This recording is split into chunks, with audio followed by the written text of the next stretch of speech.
Hola y bienvenidos al VGB's podcast, episodio 80. You like the format change? Sí, es español. Yeah. I think you know more than Lotus does. Bam! Could be. Bam! I am a person can speak to me in Spanish, and I can reply to them in English, which is not helpful for anybody. But that's where I'm at. Yeah. You can either get an English response from me right away or a Spanish response in about a minute. Depends on where you're going. Yeah. A little kind of. I think that is the only.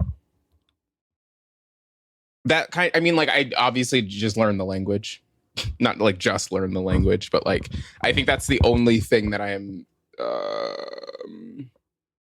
technology. That's still one thing technology can do for us is act as like communication layer, like translation layer. Mm-hmm. Did you set that shit up in your AirPods? I don't have those ones, unfortunately. Like I would, but I haven't tried it yet. Ones. I haven't tried it yet. I'd like to.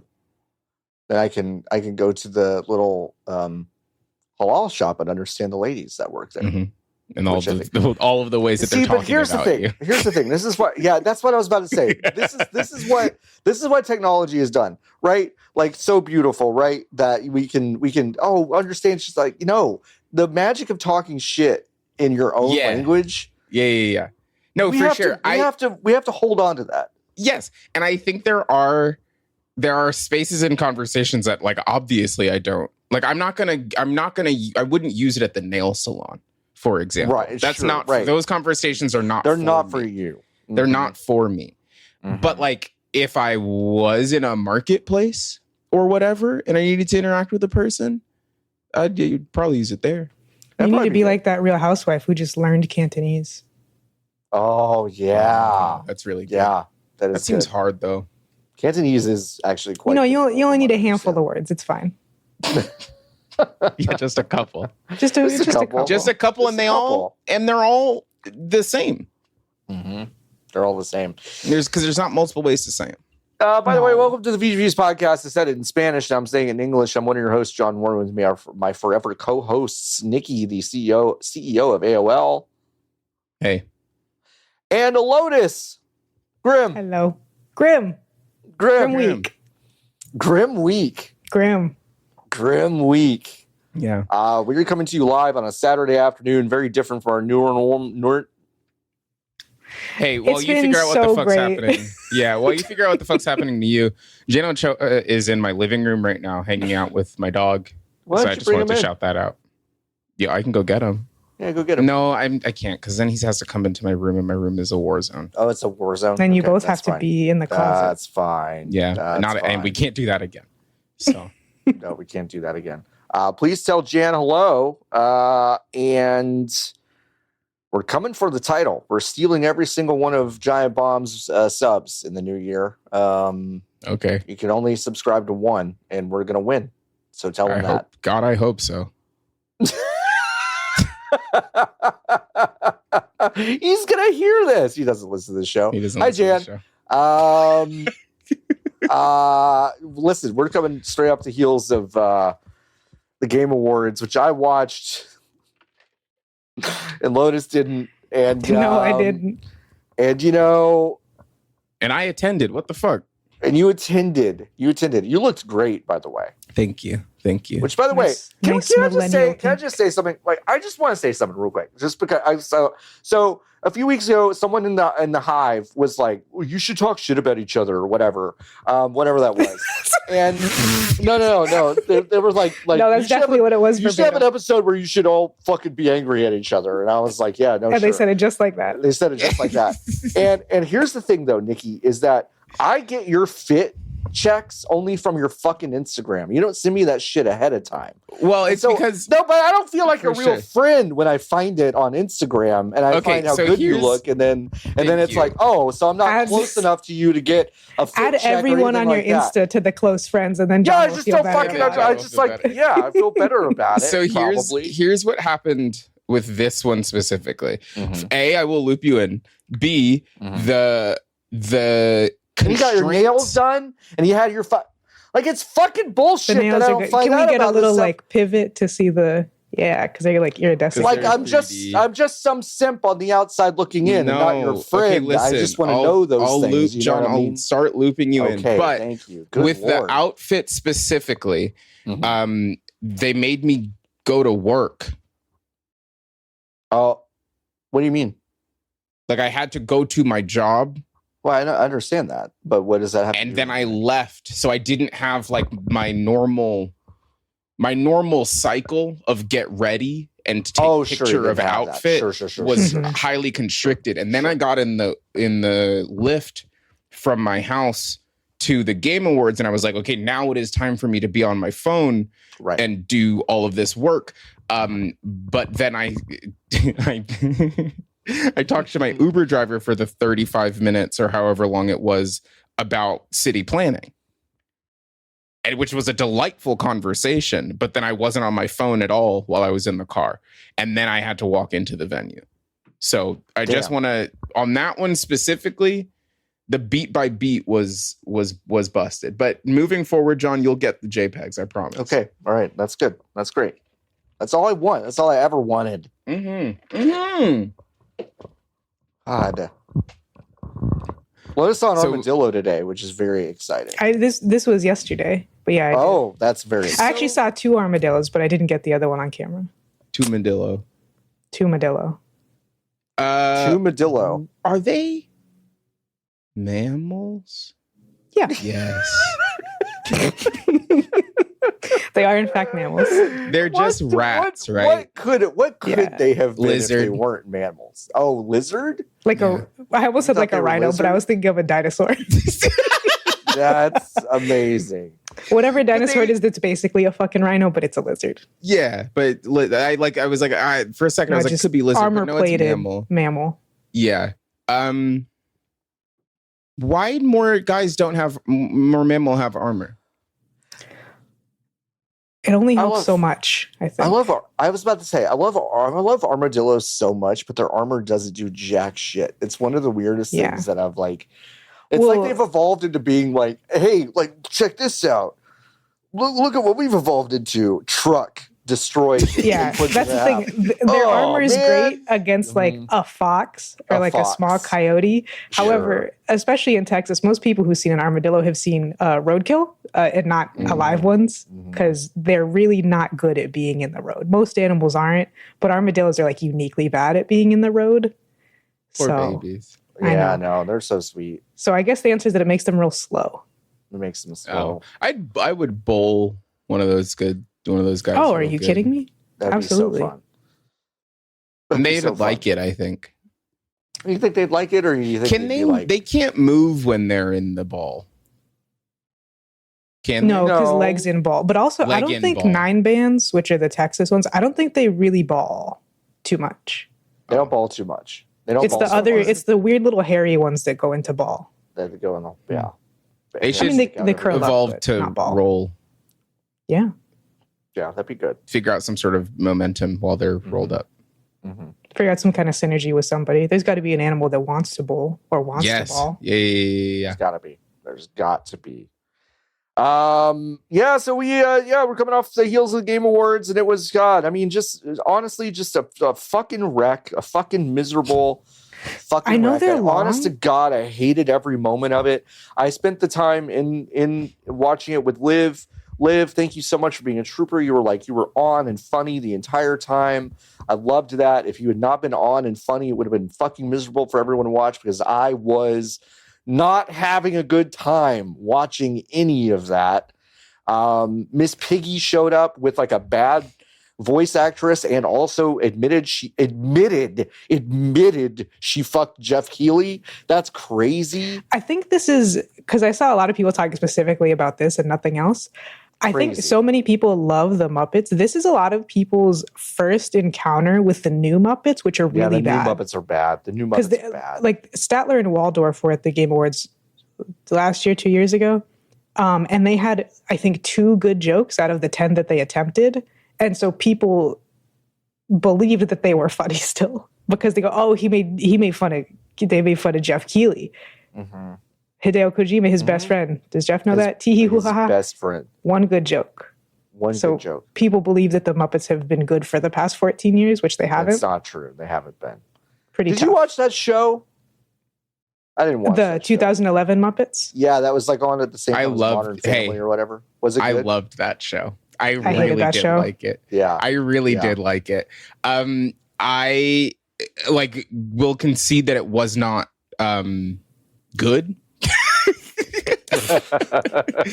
But I liked it a lot. I think the reason I liked it so much is that I like it when they try to make the Muppets people.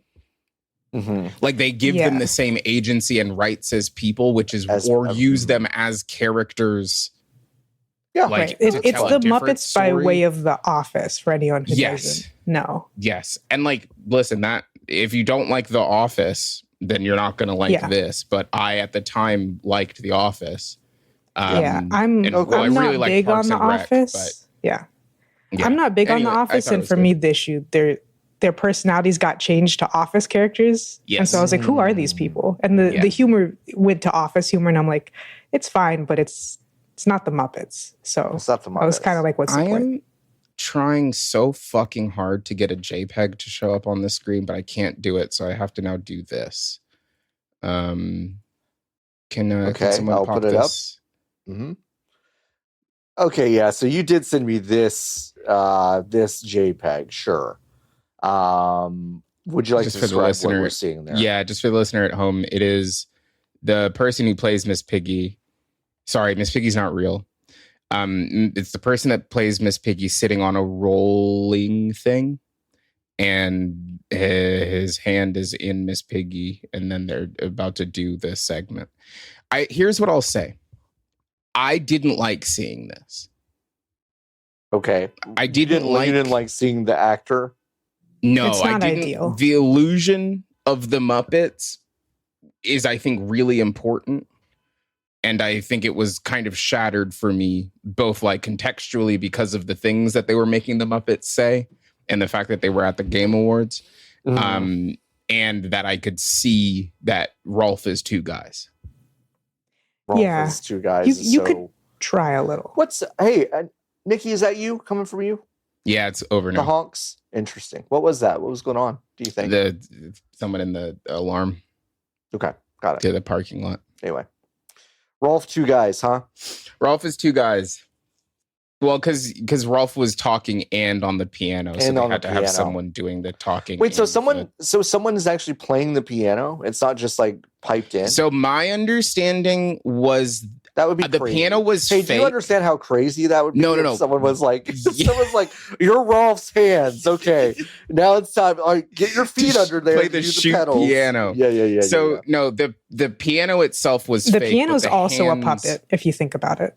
Whoa. Being puppeted by a puppet. Lotus, that's so true. Whoa. Ain't got no strings on me. Ain't got no strings on me, just piano strings up inside the piano. Damn.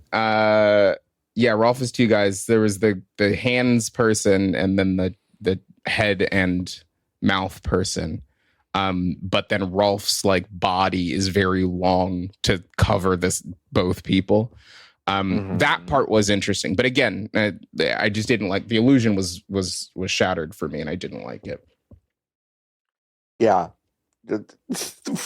what illusion was shattered for you specifically? Just that the Muppet, that they're people. Oh, that they're people. I got you. Okay, I got you. They could have tried a little harder to hide. Some of it's inevitable for sure, but we can't even make them wear like a turtleneck or something. No, okay, so this like anything. You could at least have some active camo that like disguises you in the whole thing. Anything. Like a Splinter Cell suit. Box. Yeah, like sure. One of my big complaints because this is the first time I've been to this show, is that it is show. I thought you would. I'm also surprised about before. That. Mm-mm. Huh. Oh. Okay. I'd never been. Yeah. All right. Yeah. Even last year when Giant Bomb and GameSpot did it, I didn't go inside. We did the pre-show and I didn't go inside. You didn't go inside. Okay, that makes sense. Okay, got it. Pre-show sponsored by who? Don't say it. It's fine. I literally don't even remember. Who was it sponsored? Was there a big sandwich? I don't remember either. Well, yes, there was a big sandwich, but that wasn't sponsored content. Oh, yeah. What was it, like the Navy? Who the fuck was it sponsored by? Because this year it was presented by Microsoft Copilot. Anyway, it was sponsored by Copilot. Yeah, I'm pretty sure that's who it was presented by this year. Anyway, I went in, and it is a show that does not care that there are people at it. Mm-hmm. Like it is the fact that people are there are incidental to the fact that you are in there. They are only in service of you watching it at home, which is so fine, but not again, which has been the refrain that we've had on this and many other shows about what an award show is, which is not what this is. It's just not how it works. So because there were no concessions made to the fact that there are people in the audience, you get situations where like you're watching the Muppets come to life in ways that are like not protected, like, and that feels whack and bad as a viewer. You gotta protect the kayfabe, brother. You gotta protect the Muppet kayfabe, brother. I do think there is some layer of like it's an indictment on like Disney's handling of the Muppets that they Nikki, like don't care. Honest to God, I do agree with you that they like, even if they had like honest to God, like a fucking tent of curtains or whatever surrounding someone, it would still just look like some sort of like Studio Ghibli like creature manning a puppet or whatever. It's like something shrouding and literally anything, and it's an indictment on like Disney's handling of the property, and also an indictment of Monsieur Keeley's planning of the thing, which is that like he doesn't give a shit about. Because if any of us run that event, which we never will for very many reasons, it shouldn't exist in the first place. It's fine. But it's like if they show up and it's like, here's our plan. This is Chet. Chet's just going to be, his hand is straight up Piggy's ass, and we're going to bring him on stage. I'd be like, no. Yeah, what? No, you're not. Like, what? I'm going to protect you, brother. Like, let's like, no, we have to hide this. Yeah, totally. Yeah. Anyway. But yeah, so yeah, I mean, otherwise, obviously, it was a great show. Had a great time. Lots of great announcements. I could tell it was a great show because I did my not the Game Awards stream. Yeah. And after approximately 3.5 hours, I was like, okay, so I guess they're probably done by now. Nope. No. Yeah, and then I went to look at the stream to see, and the orchestra had just started. And I could really tell it was a good show because as I was doing something, John came into my chat. Must have ended that stream immediately. It just said Lotus. Yeah. Lotus. Yeah. Lotus. Hi. Hello. No hi, no hello. Just Lotus. I was so mad. I was so mad. Like, I just like, it was so long. The last 45 minutes of that show was agonizing. It was really long. Jeff, I want to give you some like actual real notes for you. Not that like you deserve to do better, and not that you would listen to me, but like real notes. The orchestra is a good idea. You should leverage the only good part of this show. You should leverage it throughout the show. It should be a thing that is exciting. When someone wins, you should play their music with the orchestra. Like, it is something that you have control over and could actually do in an interesting way. And you don't do it. You just save it for this medley at the end, which everyone's really excited about because it's very cool. And then it's over. But the other note. Oh, go ahead. My complaint about the orchestra is that it is so divorced of context because they only can do like 25 or 30, if that, of each thing, and it is so frenetic that it doesn't like, it just doesn't feel good. Like, none of it makes any sense. No. This was the first year. I think the orchestra is the only quote unquote good part of the show, and this was the year where I was like, man. Well, they're making the flute guy too big of a deal. They're handing him instruments that don't work. Multiple years in a row, I would say. Multiple years in a row. It was very obvious this year. But it was very obvious this year. He's fucking fake. He's faking it. It's not real. The guy's not real. He's an actor. I don't think that he can play the flute? Absolutely. Sure. Yeah. I just don't think he can't play, nor can anyone PVC play pipe? a PVC pipe you just blow into. Like, that's not a thing. That's like someone did a bit, and it's a good bit, but it's like, yeah, that's not real. I did not enjoy really any part of that show. Let's not even get into the fact that Claire Obscure won 9 times. And My Hero Zero, hero of the Fiji Beast chat, had posted the first thing in the night. I don't think I could deal with this fucking French shit all night. And then I just kept posting that every single time they won, which was a lot of fun. Yeah, I thought this was a really, I don't know if I'm just generally bored or whatever. But like, this was the first time it was like, it was bad and unbelievably obscenely boring. And I don't know. I just couldn't get over that. So what a state of things. Yeah. It feels like for the last few years, everyone has slowly been kind of like, okay, like this isn't a real award show and it's the commercials and like, it's getting kind of boring. It's funny that like exclusively this year, it seems like publications at large have started kind of trying to report on like, oh, they're kind of, people are getting sick of it. Like they're kind of losing the shine. And Jeff said, and I can prove it. Mm-hmm. Got it. Yeah, got it. Remarkably strange show. Did not enjoy much about it. But there were a lot of things announced and revealed. So I guess we should talk about some of those things. Let's talk about first the thing that I am very tentatively, and I do mean tentatively, excited about. It is a Casey Hudson single-player role-playing game set in the Star Wars universe that appears to be a riff on KOTOR called Fate of the Old Republic. KOTOR. And I am excited that this exists. There are some notes. It exists as much as BioWare's other games exist, John. So I do want to be honest about that point. Is that everything that I read afterward indicated to me that by the way, this dev studio just started. Yep. The only thing that this dev studio has done is make that CG trailer that you saw, because this game is nothing right now. 2030 at the earliest. 2030 at the earliest is what we are hearing from industry insiders, and that means that this is a PlayStation 6 or 7 joint, depending on how you look at it. So, yeah. It's not coming out.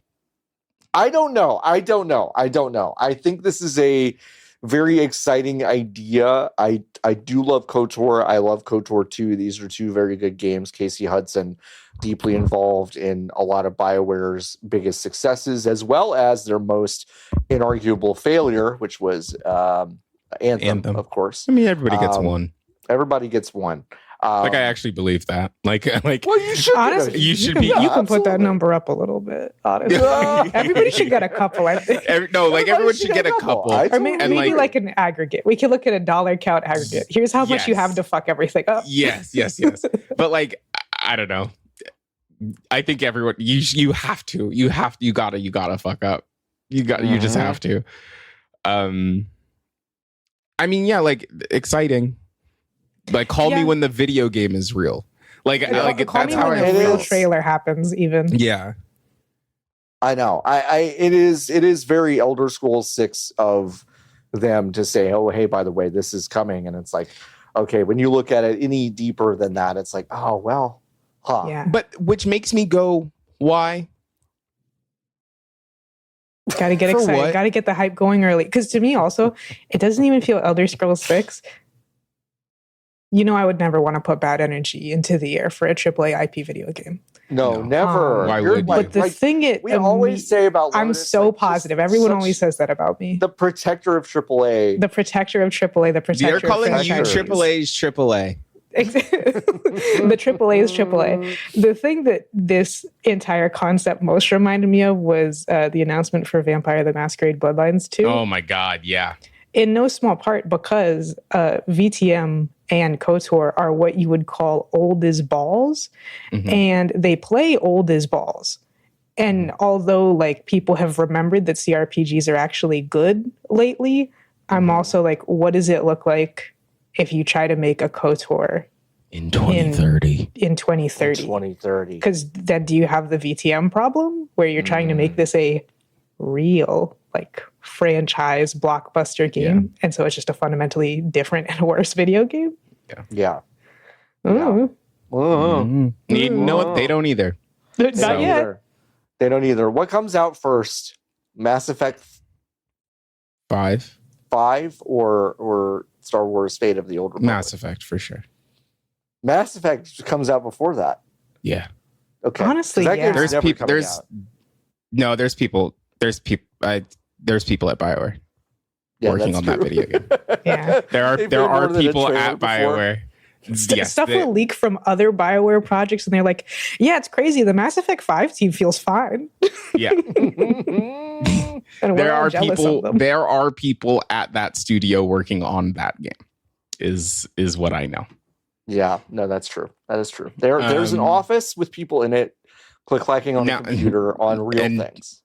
Now, were all of those people at BioWare previously? No, they weren't. No. But there are people working at the company the BioWare magic, folks. It's a ship of Theseus situation is how I will describe BioWare right now.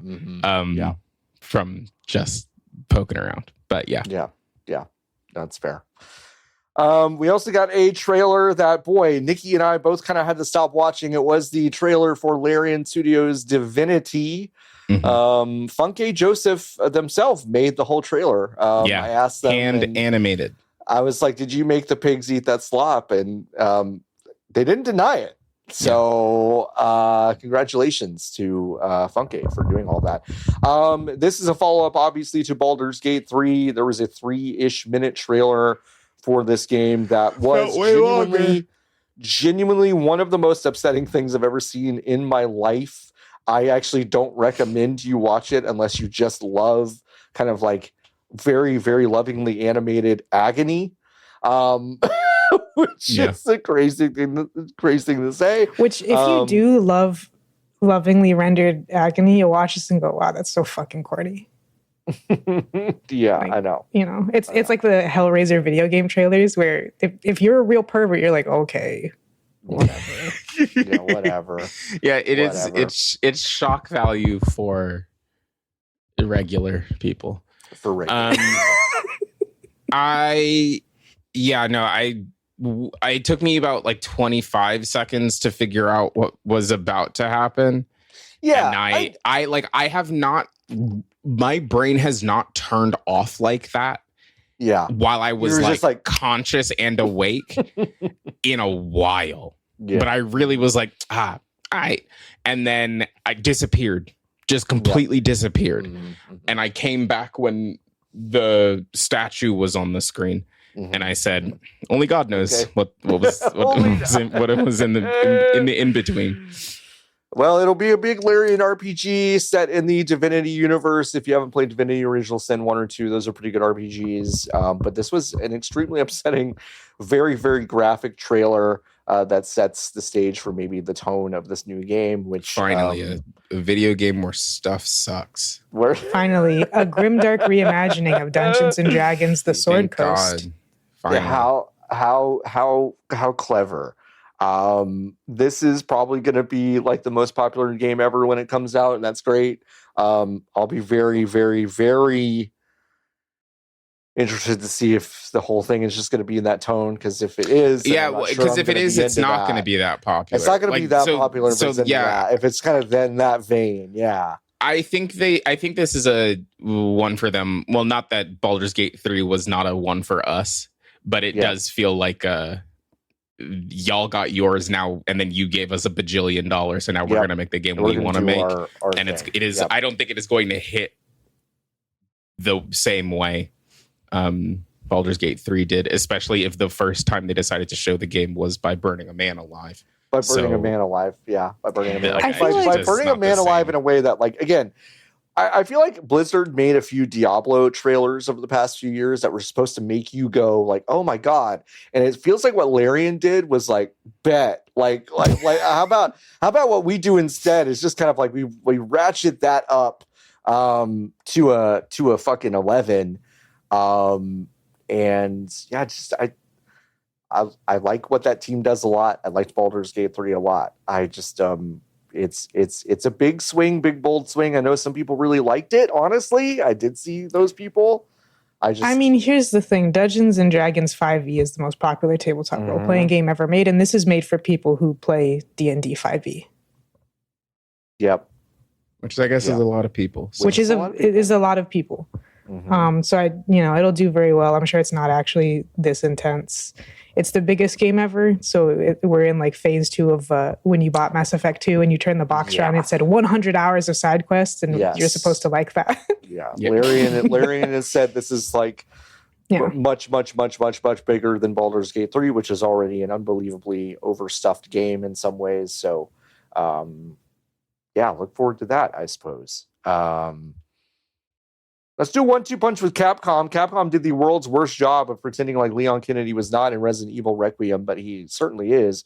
And they finally showed him in a new trailer where they're showing what appears to be 2 sequences of gameplay that split the game into survival horror, where you're trying to basically use limited resources to escape some terrible fate, which you play as little woman, and then you play big man Leon Kennedy in the action sequences that look almost identical to what you're doing in Resident Evil 4. Yeah. So yeah, I was under the impression that everyone knew this.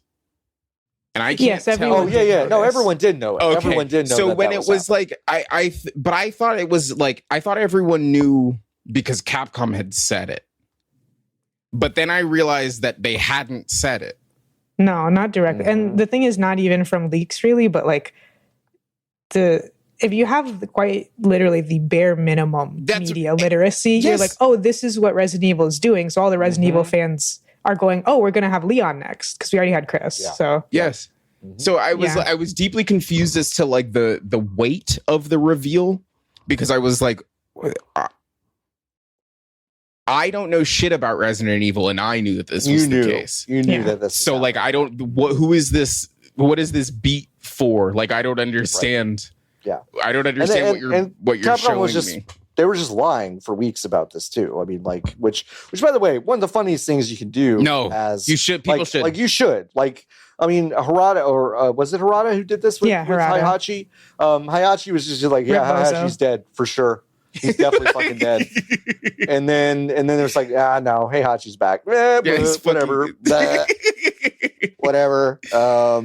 So we made 3 other Heihachis to put in Tekken 8. So you really know we mean it that he's gone. No, there's just 4 now. There's 4. It's the 4th Heihachi. Mm-hmm. Good for y'all. Good for them. The other piece of Capcom news that made me laugh almost uncontrollably is the reveal that there is a new Mega Man game coming out. I love Mega Man so much. That little blue bomber is one of my favorite guys. Never anybody like him. Just love that little guy so much. They showed some gameplay. I like Bomberman as well, but he's not blue. He is? What? Well, he's got a little bit of blue, but he's got a blue tunic, but he's not blue. He's not blue. What? He's not blue.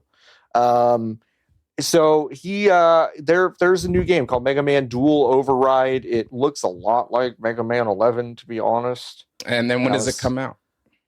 And that was, folks, the funniest part. This game looks like it cost about $5 to make and 2 weeks to make. And it is coming out in 2027, apparently, which is funny to me.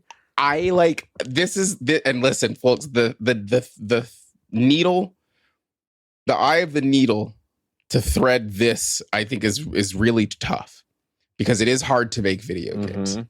It ain't that hard to make a Mega Man game. It can't not that hard. It literally cannot be to be that hard to make a 12th Mega Man game. There's a fan game out there called Mega Man Maker, which is just you make your own levels in Mega Man.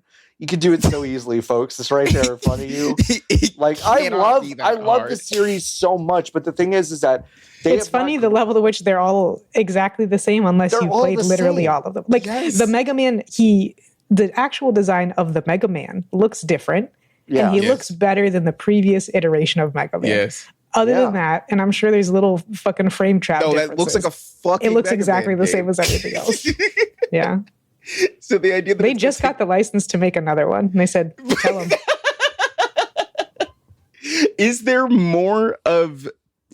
Okay, so the thing that doesn't make any sense to me is that there is either none more game than what they have in that trailer, or they have actually not started it and they built that stuff in. It's just been 11. A vertical slice. Yeah. They built it in 11. Yeah. We used the tools for 11, and here you go. Yep. Because they did not show, as far as I can tell, any sort of mechanic that would be interesting.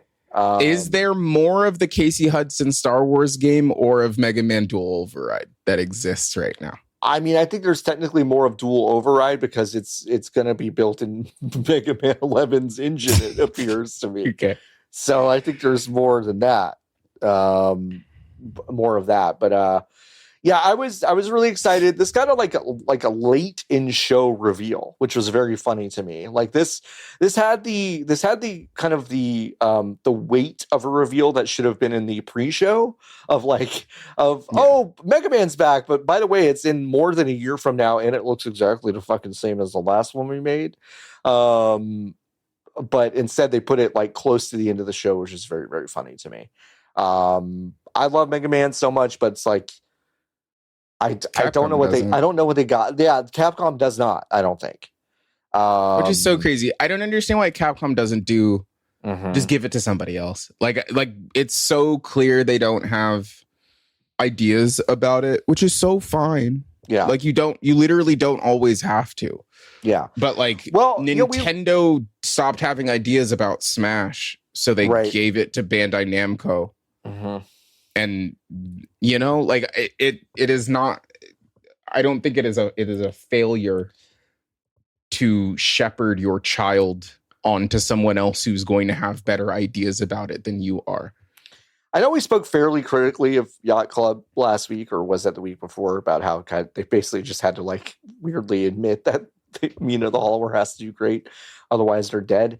But it's like, just give it to them, guys. Give Mega Man to Yacht Club. Like, there's so much of Mega Man in Shovel Knight. Like, there's a real argument from an artistic standpoint why they would say no to that, to say well, Shovel Knight's our own thing and whatever. But it's like they clearly understand Mega Man on a fundamental level that I no longer think Capcom actually does. Yeah, that it feels like they could do things with the game, with the franchise mechanically and vibes wise that Capcom seems disinterested in doing at this point. Lotus, so weird. Have you fucked with any of these? Not really. I mean, I played one Mega Man as a child. Couldn't tell you which one or what it was. But sure. I like Mega Man. Yeah. They're fun. They're hard. I don't like any of the mainline Mega Man games. Okay. But I love Battle Network. You love Battle Network. When I think about Mega Man, it's a Battle Network property. Yeah.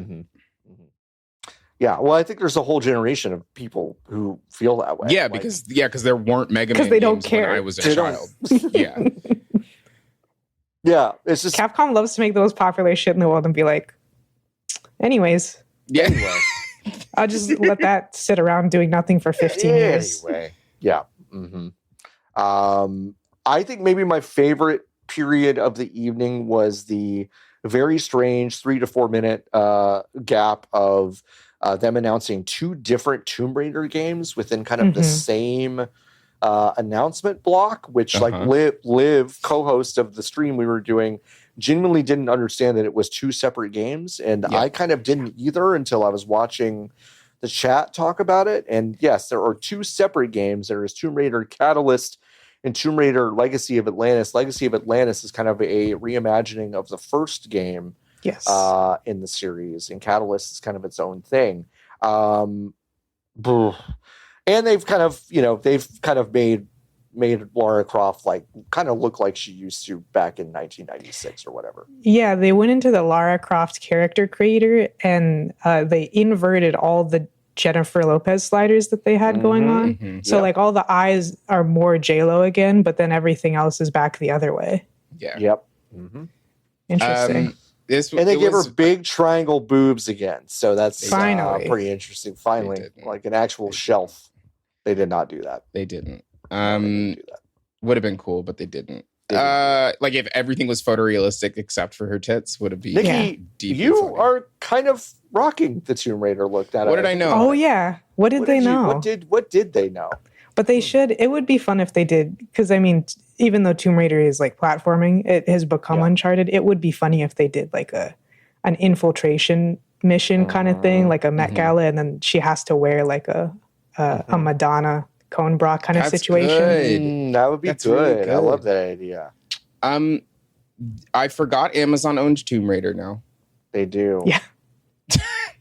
So that was a confusing logo to see.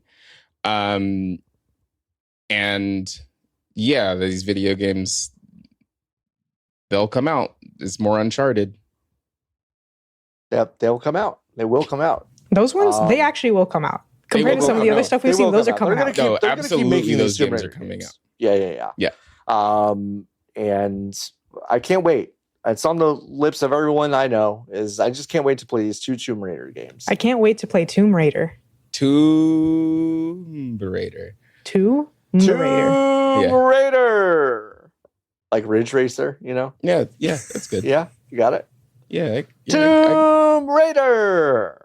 That's good. Maybe that'll, when you hit start on the main screen, she'll say that. Would be really good. She'll say it. I think when you go to the home screen and you hit start, I think every game should just announce what it is. Every game should have a silly mode. I agree. Beat the game once, get the silly mode where that happens, among other things. It's perfect. All right. We also got a trailer for Control Resonant, which is a sequel-ish to Control, and it's just taking us right out of Jessie's capable hands and into the hands of her brother, who has a piece of metal that can just turn into other stuff. And it's apparently a melee combat focused Control game set, of course, in the Alan Wake and Control universe. Very slick trailer, maybe a little bit too long, just little too long. But this did look cool. I don't know how I feel about some of the details there. I've been excited for Control 2 because I like the first Control, and I don't imagine anything you could have made to so slowly but efficiently suck all the interest out of me. Because number one, Jessie's like one of the only female protagonists of like a big franchise that we have at all. And like, obviously she's going to be in the game. It's fucking Remedy. They're doing the Alan Wake 2 thing. You're going to play as her at some point. She appears at the end of the trailer, whatever. It's not her trailer. And also, Control is not a perfect game by any means, even though it rips ass. Because pretty much all of its ass rippage has to do with visuals and static set pieces and the action part of the action RPG equation. I think a lot of people forget, because they had a good time with Control, that kind of all the RPG stuff actually sucks really, really badly. Yeah, it wasn't the best. No. The infinitely respawning, procedurally generated mission enemies like it's Fallout 4 all suck. Having to modify your weapons all completely sucks. Yeah. And then the other thing is like, the way that AAA games are right now is kind of everything is a hack and slash action RPG. So like the weapon that Dylan has is really cool. And it seems like it would be fun to play around with that in the same way that like it's cool to switch between the types of guns that Jessie has. But also I can already do that in every single other game that exists. It just won't look as cool. So who cares? And then there's also the other fact that like if you played Control, you know that despite being ostensibly like the tertiary main character, like the third most important character, Dylan is really, really forgettable because he's boring. Yeah, so, really boring. That's what I think that was my biggest disappointment was like, I think them doing some melee combat stuff in this world, like that could be interesting. I think to your point, like what could they really do that's more interesting than what they did in Control? And I don't think it's much. Yeah, because the gun is kind of a beautifully designed thing. Yeah. It is kind of great. It's very cool. And yeah, like, it's just a fucking guy with listen, I like myself, okay? And so everyone's going to say this is some sort of veiled self-effacing thing, but it's just a fucking guy with a beard. And it's like, do we need that? Do we need that? I don't need it's that. Like 2000. I got enough of that when I look in the mirror, Hey-o. So like, I don't need that guy. It's very 2012 again, where you have Commander Shepard and Soap McTavish and Dead Space Man's name that I just forgot. Mm-hmm. Yeah. Cole Sprouse. What is his name? Cole Sprouse.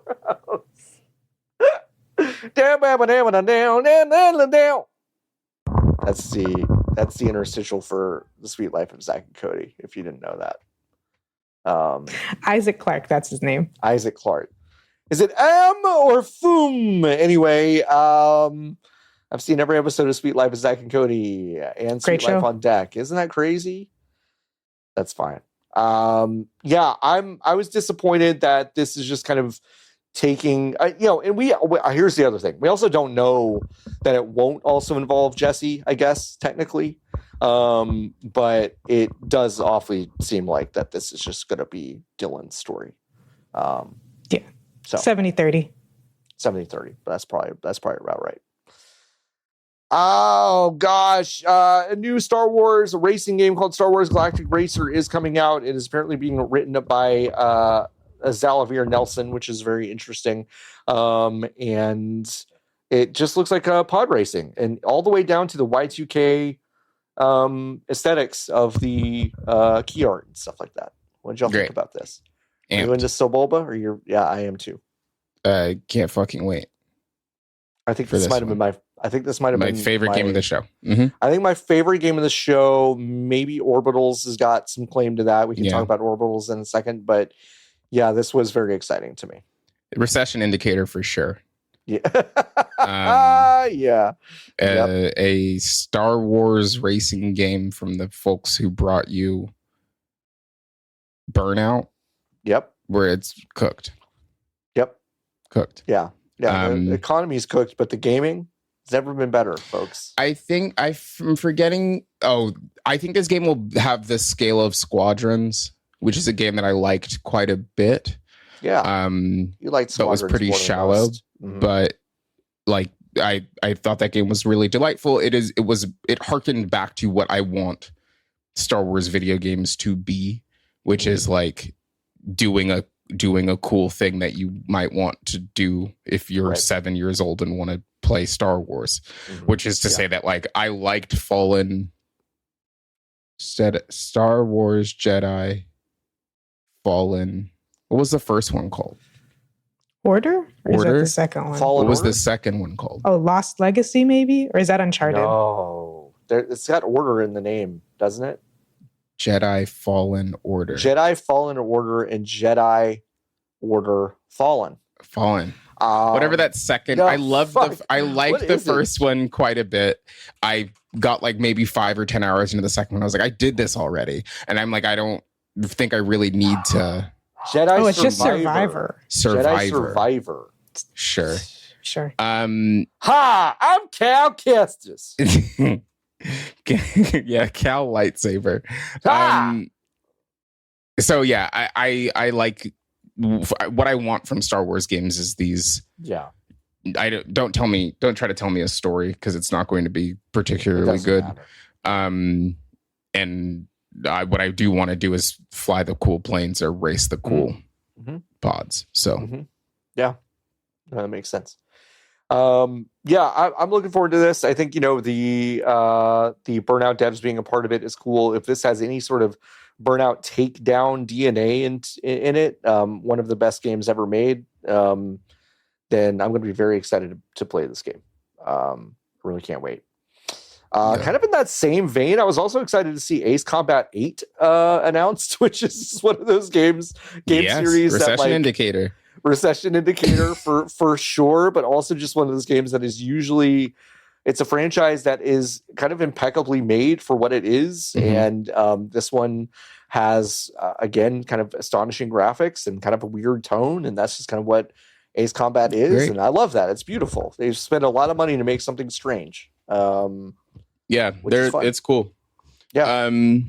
I like those games. Those are like my grandpa loved those games, and I said, why the fuck would you want to play a game where you're flying an airplane? It's so fucking boring. And now as I've gotten older, I'm like, oh no, it's because it's cool. It's cool. It's cool as fuck. Because it's pretty cool. Yeah. Awesome. Not on this list is Coven of the Chicken Foot. Yeah, I was gonna add that. We should talk about that game. Yeah.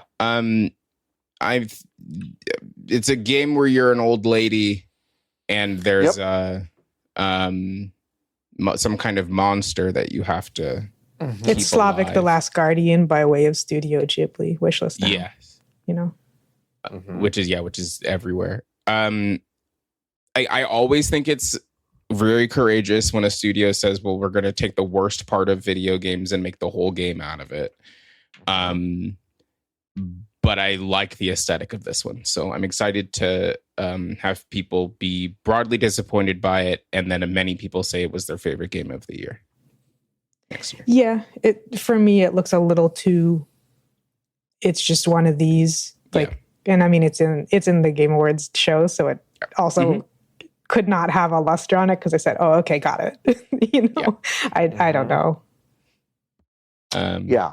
I do think that game looks very nice. It has a very pleasant aesthetic, and I will play it and be excited about it. I don't know. It does kind of feel like another one of those, which is, again, can't stress this enough, not a very helpful or thing to say. No, but it's like it's a Last it does Guardian. happen. It does. The Last Guardian, Planet of Lana, Stray. Yeah. Oh, I know this game is gonna make me cry.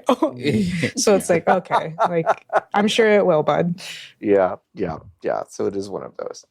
Toshihiro Nagoshi, by the way, left Yakuza Studio, and guess what he's didn't know that.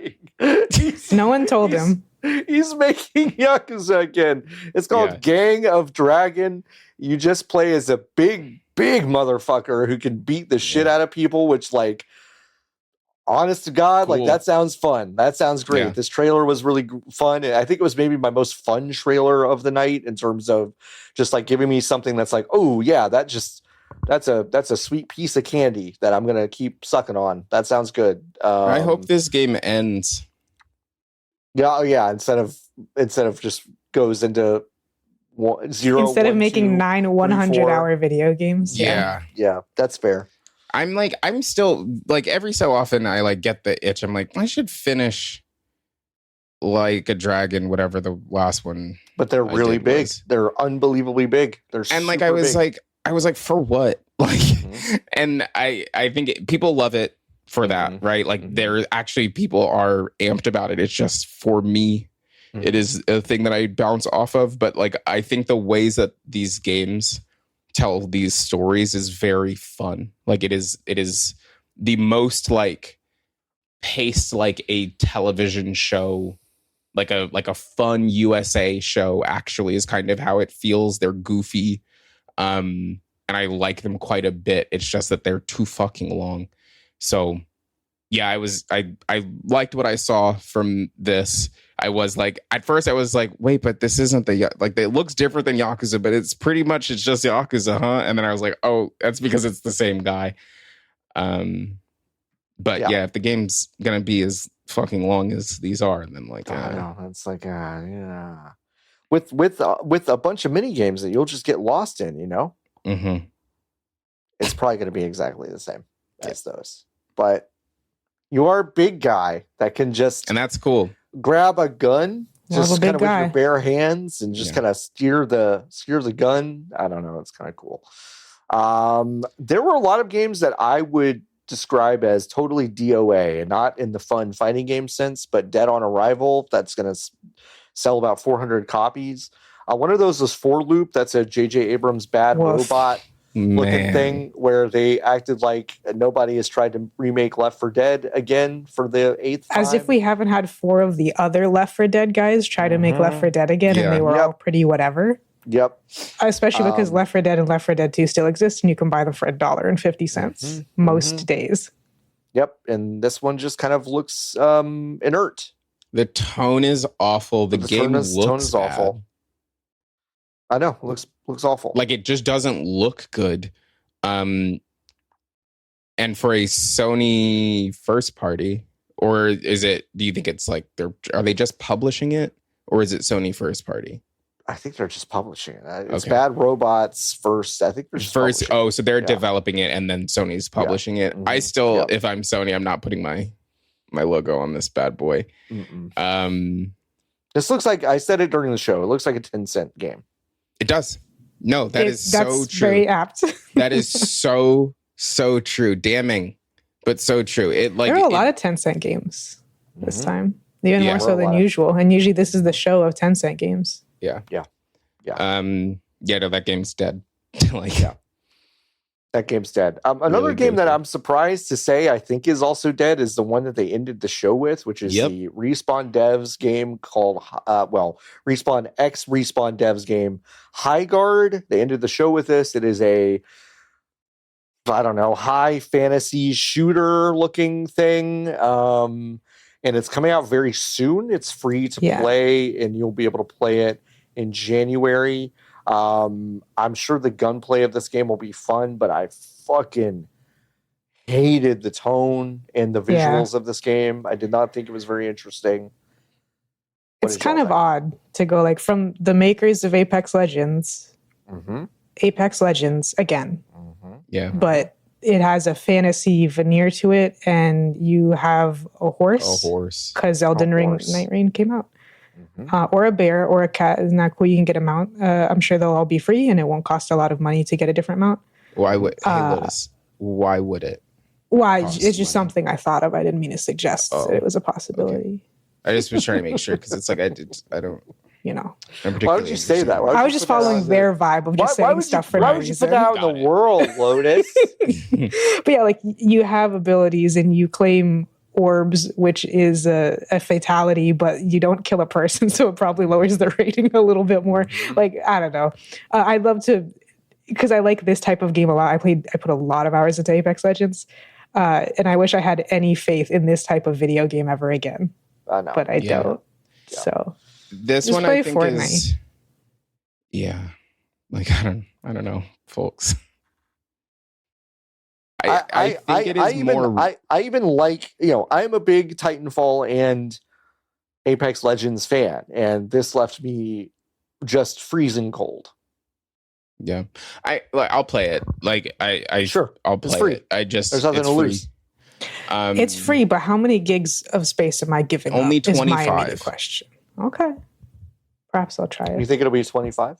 Well, no, Steam says it's 25. Oh, Steam says it's 25. Good. Wait, did I just make that the fuck up? Nikki scrolls down and says 250. No, sorry. No. It says 25. It just says half your hard drive. I guess it just takes up half your hard drive no matter what size. Well, no matter what. So yes, it scales up so you get better graphics. Scales up. Yeah. You have 4 TVs. Guess how big this fucking thing is going to be, bud. You got the room. We got the fucking bytes for you. Yeah, no. This game, it looks like a class-based, big open space shooter. There are powers and things like that. It just looks a lot like Overwatch. It looks a lot like Apex Legends. It just looks a lot like those There's an extraction mechanic. Things. There's an extraction mechanic. There is some degree of environmental damage you can do, but as I watched the trailer, it did appear to be a lot less kind of interesting than something like Battlefields, and more like, it's like Marvel Rivals. The big square panels of this building can be removed. Yeah. Which can be cool for fights. Like someone's holding a point really well, so you destroy the thing and now they're exposed, and like the map has fundamentally changed. Can be really, really cool. Yes, Will it be for this? And the only other trailer reveal that I would say was really exciting to me was Orbitals. Orbitals was announced as I believe a Switch 2 exclusive title, or console exclusive at least.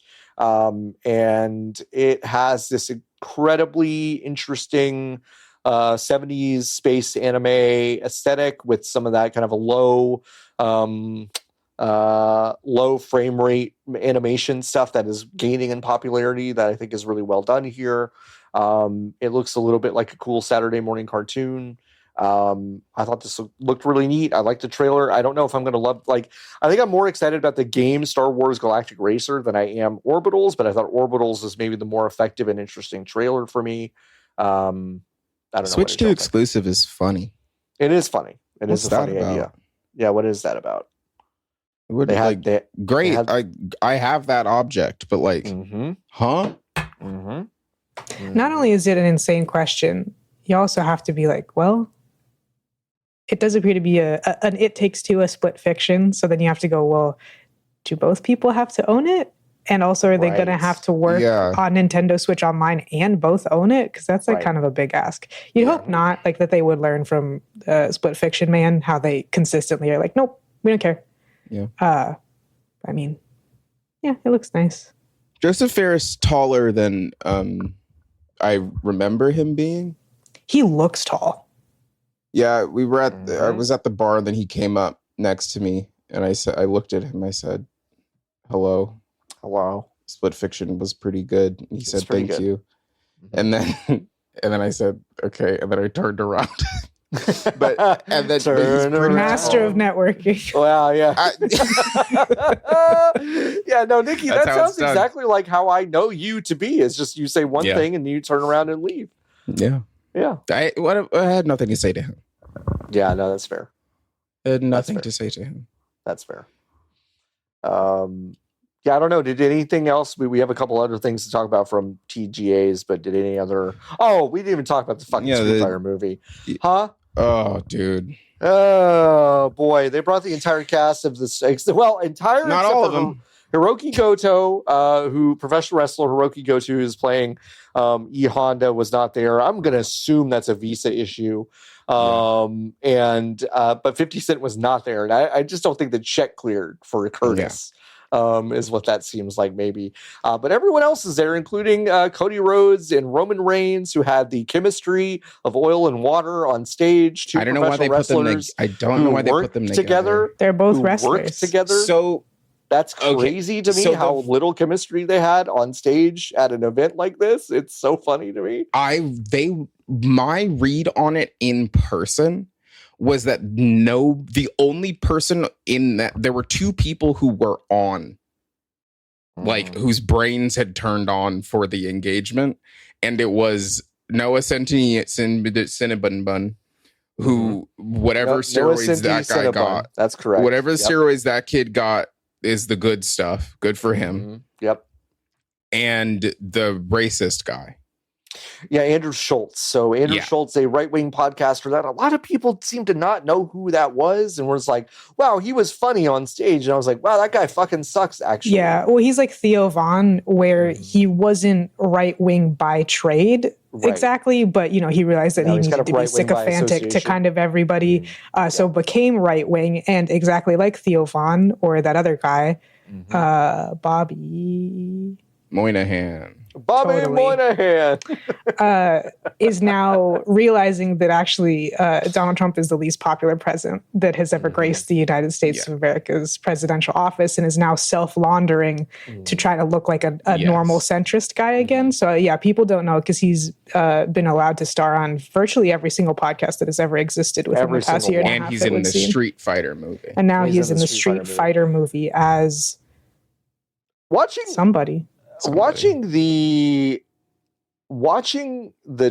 chat and also Blue Sky during that, it really did illuminate how much TikTok I do watch compared to, I think, the average person, which made me feel bad. No.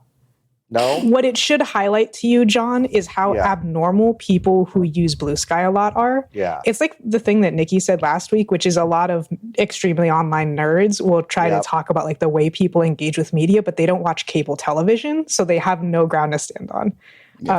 Blue Sky is such a teeny tiny, infinitesimally small portion of the internet, but there's enough people there, and you see enough people that they think that it feels big. It feels big, and it feels like it's representative of something greater, but it isn't. Everybody fucking knows who this guy is, and a lot of people really like him because he's been on every single podcast that has ever existed. Okay, that's fair. All right. Yeah, no, it was nuts. I know I am explicitly aware of how charismatic Cody Rhodes and Roman Reigns are. Mm-hmm. And it was like watching it was honestly horrible.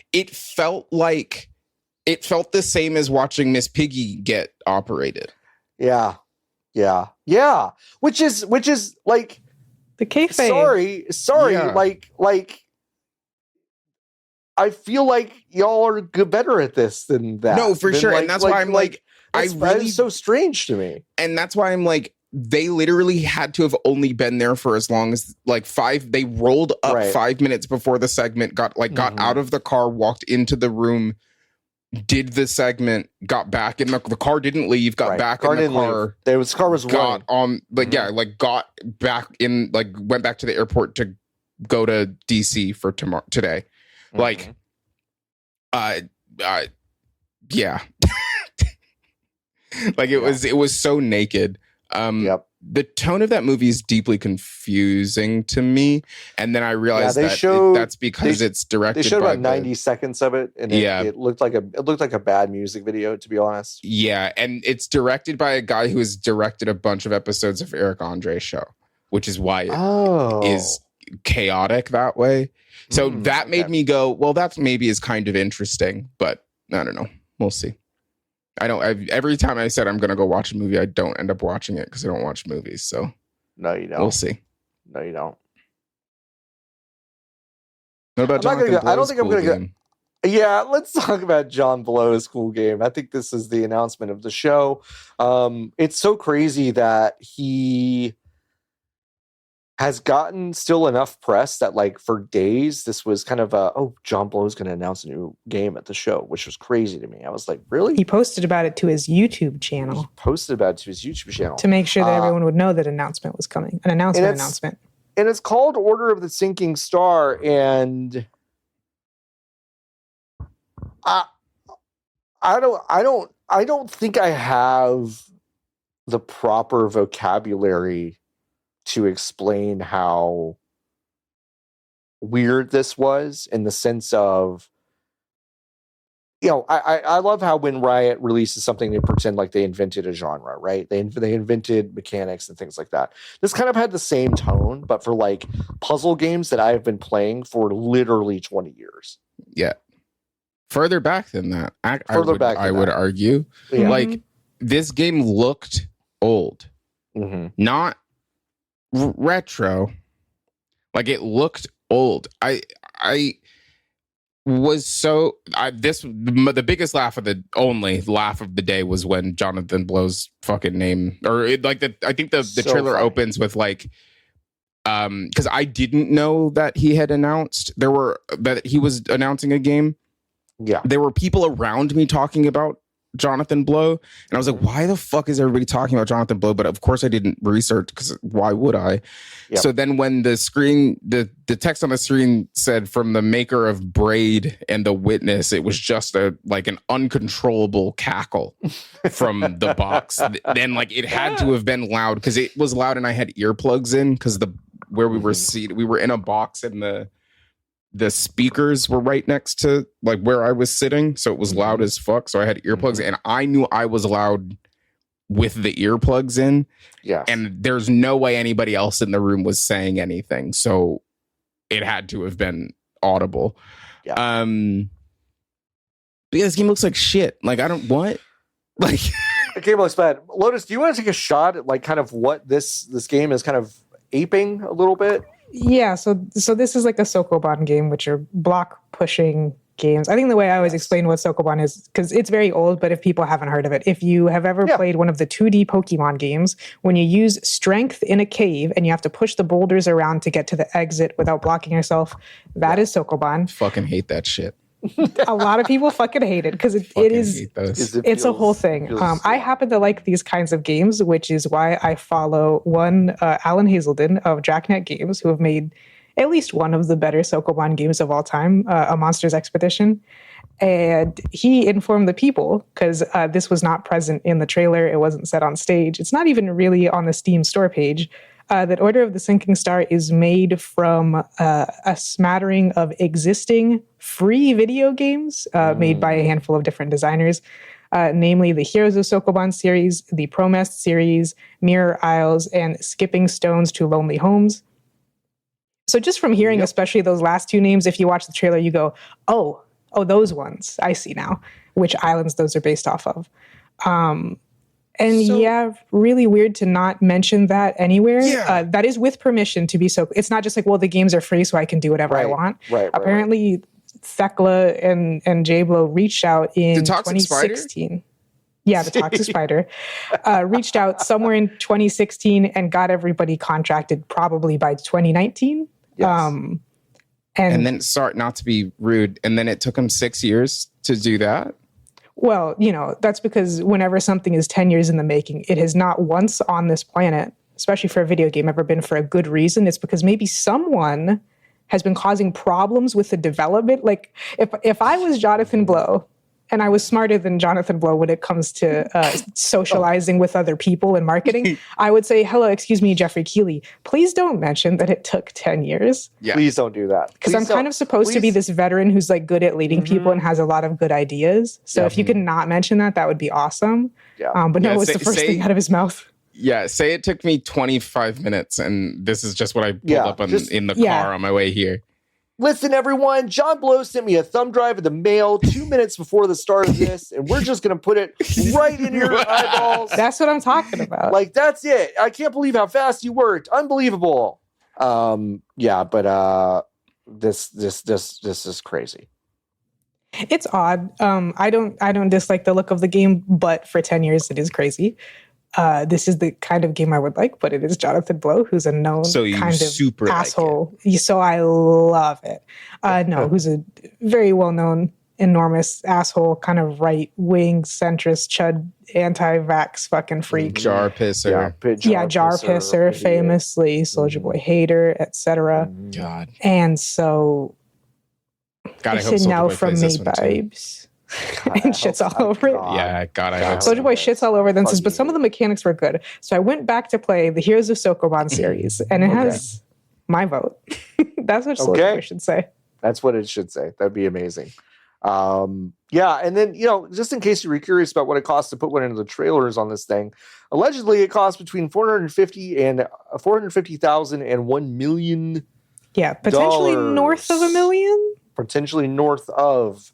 I also read $1 million for a 3-minute trailer. So that's $333,000 per minute if you're counting, roughly. Plus the buy-in, because I think 1 minute is $450. Yep. Mm-hmm. So, a little, got to pay the base price. Really...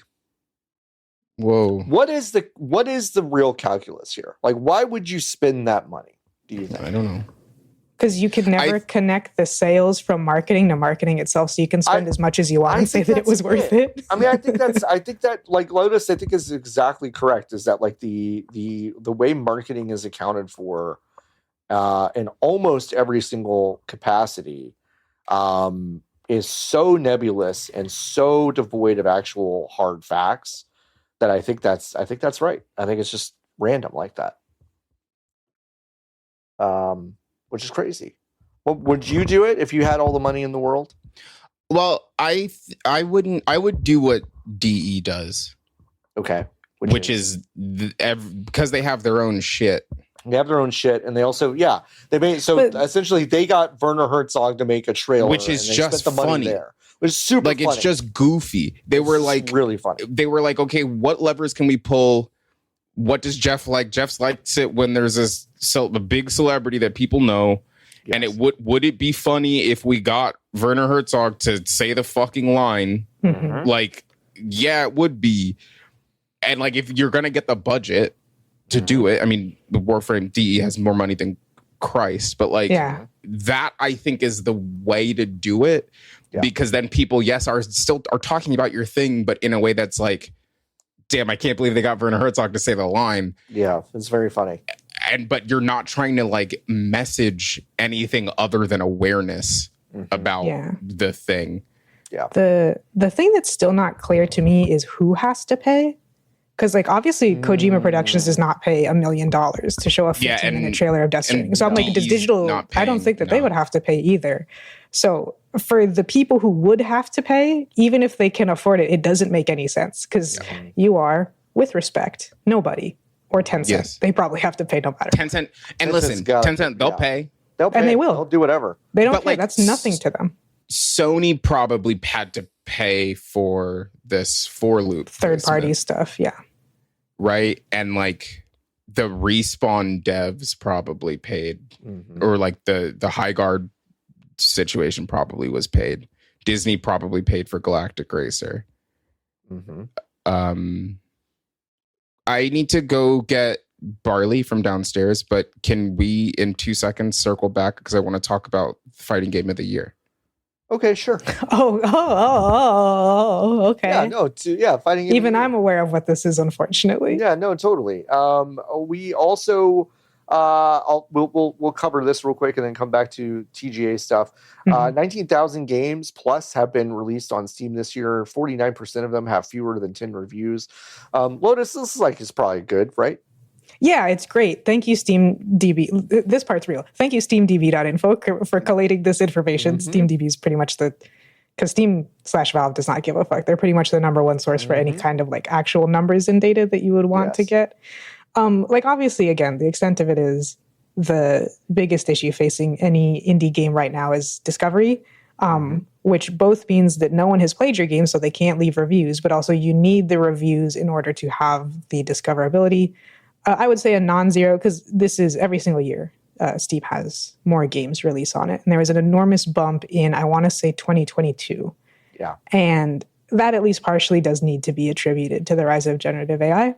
Not all of it, that's for sure. I think the number would have continued to go up, but yeah. Tough.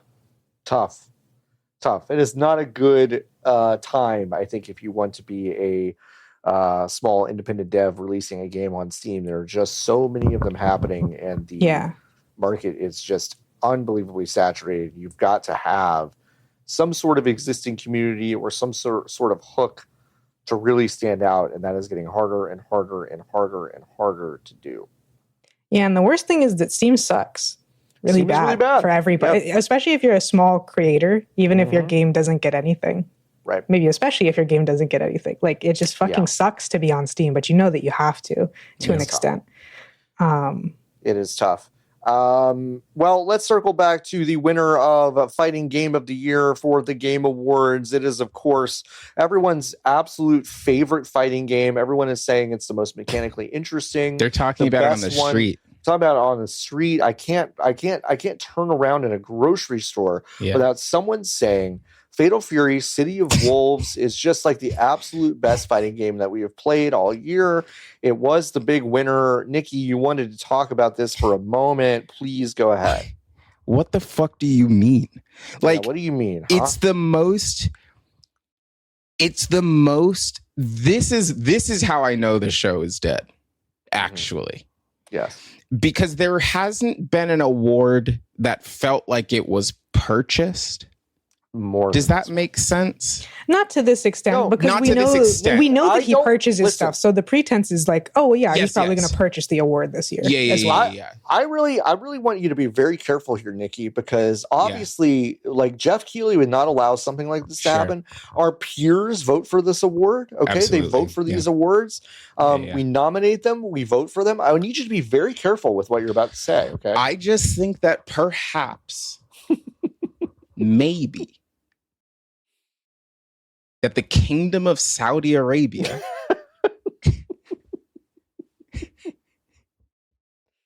may be involved here. They might have. They might have. Well, they're not involved with games. They just make games. They just make them. You know. They just buy studios that make games for them. Like, It was the speed with which this man went through the category, like, again, because I was watching this man's lips move. Yes. He sped. That category was faster. It was in a rundown of 4. You're right. It was very fast. It was way faster than the other ones. Yep. He said the name of the game real quick and didn't even give it a beat to breathe before the next one came up in a way that like was completely different than like it was like, man, really, really weird. Really weird. It was strange. But I mean, it's like I said, I mean, I've always loved Saudi Arabia. And I'm happy to be here. I'm happy to work here. All right. Okay. All right, Pete Davidson. We get it.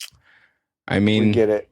Can you imagine someone they killed his dad and then being like, yeah, sure. God. I am Inigo Montoya. You killed my father. Let's hang out sometime. It's just fucking crazy. Or do you think that was Saudi Arabia being like, sorry about your dad? Sorry, bud. Sorry about that. We'll pay you out, kind of explicit. We were all beefing 25 years ago. No, like, listen. Just, we were all water beefing, under the sand, bro. What? Well, don't say that, Nikki. They don't have any water. They're running out at a rapid clip, in fact. They're running worse out than Texas. So fast. So fucking The fast. thing is, though, too, the best fighting game category sucked fucking Mondo dick. So no, horrible. 2XKO. Which, to me, do you think that there was a bidding war between the Crown Prince and Tencent? Oh, yes. Man. Yeah, well, Tencent lost? Yeah, 2XKO versus City of the Wolves. No, but like, yeah. Yeah. Isn't that crazy? So. Mm-hmm. It's really great. And then Capcom Fighting Collection and the Mortal Kombat Collection, whatever the Legacy Collection. Yeah. So which are both real games, but they're not like for this category fundamentally. No, they're not. And then Virtua Fighter 5, which is fine, but is 15 years old. It's very, very old. The stuff they've put in it and VF is not a huge community either. So like even if you're going based on like fan popularity, it is. Listen, it is clearly, in my opinion, the best one that was in that list. The category. But folks, that bar is maybe the lowest I've ever seen it. I mean, that was an abysmal category. 2XKO, arguably barely a fighting game. It's not that good. It is very strange. I didn't realize it was out. Yes, it is out. There are two because it's kind of a live beta sort of thing, but it's not a beta. But there's only 10 guys. It's like how Fortnite was in beta until like 2020, like Halo Infinite. Oh, when it wasn't in early access. Yeah. So it's like the game is out. It's a 2v2 game, and there's only 10 guys. Jesus Christ! They're going to add more. They're going to add a lot more. But yeah. So that was a very weak category. But yeah, Virtua Fighter should have won it, but they had no chance because they just don't have the deep pockets of Tencent or the Kingdom of Saudi Arabia. So there you have it, folks. Should we move on? Let's just talk about a couple of video games. Let's answer some my questions. I played a little bit more Metroid Prime 4. You can be a psychic in this one. Who gives a shit? I'm not really loving this one. But it's like... You went from loving her third eye on her forehead and the Yonic doors, and then you got past the first hour? I got past the first couple hours of it, and I was like, bah. That's tough. That's tough, bud. How many times can we put the fucking magnesis in a video game? Yeah. We're hitting the limit, folks. We're hitting the fucking limit. This is 2017. You must understand when they started the video game. That's fair. When they started working on the video game, it would have been cool. When they started working on the video game, roguelikes hadn't been invented yet. Yeah. Yeah. So I know. You must understand. So, but to be fair, though, when they remade it for the third time, they did know. Yeah. Mm-hmm. Makes you think. Yeah. Make you think. The other game that I've been playing this week, I'm already a fucking sicko for this game. We talked about it a bit last week. It's called Angeline Era. Yay! I think this game fucking whips ass. It is no fucking breaks, dog. No breaks. It just starts crazy. It goes crazy. It is. I mean this with all my heart, and I love games that really like lean into this. It's just like, what if they made the best Nintendo 64 game ever made? Like, what if they just did that? Like, what if someone just kept, did that? What if the Dreamcast was still around? What if the Dreamcast is still around? This game is great. I love how kind of, I don't know, just kind of open-ended and strange it is in terms of like, yes, I'm being kind of guided in the first few hours, but also it feels like it's full of immense possibility in ways that keep surprising me. All of the little individual levels you find in this overworld are deep and interesting in ways I'm not expecting. And a great thing to not tell you how many there are or how many of anything you can get. Awesome. It really does make it feel like there's anything could be anywhere. Yep. Mm-hmm. Yeah. And it's a very cool game. We talked about it a bit last week. I just downloaded it to my Macintosh. Yeah. It's really work good. on Macintosh? Work on Macintosh. Yeah. Breaking Listen, fucking news, babes. If a game you gotta tell me. You have to tell me. Yeah. Okay? You must let me know if the game is going to run on the Macintosh. You stay there. I think in my Steam news it said a game I downloaded is on the Mac now. I'll update you in a bit. Y'all keep talking because I don't know which one it is. That's delightful. Yeah, no, this looks cool as hell. It's really cool. I think the music is great. I think the writing is great. The writing's fun. I didn't want to say anything because it was still embargoed, but this game is, well, I guess I could have said this. Whatever. I was saying too much. The game is like very inspired by Irish folklore, and there's a lot like very thick and detailed and deep like Christian religious references all over it in a way that is very intriguing and starting to come together in interesting ways. Mm-hmm. How long is it? 25, 30? Yeah, 25, 30. Yeah. Depend. Unless can I say a game I would say is like that's the kind of beefy I want today. Yeah. Like today, that's the kind 25, 30 beefy to me. That's beefy 70, 80. That's not beefy. That's going to a parisha and eating the entire thing and dying. Yeah. Mm-hmm. They should let you die at the Fogo de Chao. Assisted suicide at the Fogo de Chao. Okay, green flag means keep going. Red flag, no. But skull and bones, we feed you until you perish. How about that? What were you going to say, Lotus? Sorry. Oh, really fucked up difficulty modes, which is so funny to me. One of them was literally just called Melissa's Chick, named after one of the devs, and it's just like, you can't jump anymore, cunt. Which is crazy. I think you could only jump once. It's something like that. I just think it's really so funny. Deeply hilarious. It's very, very funny. This game starts the way Shenmue ends, with the protagonist on the boat, kind of with you celebrating and saying, "Thank fucking Christ, hell yes, thank you, I'm fucking free. Let's go, thank God." This? Don't say y'all. Don't bring me into this. Why do you like this? Why are you saying such mean things about my son, Shenmue?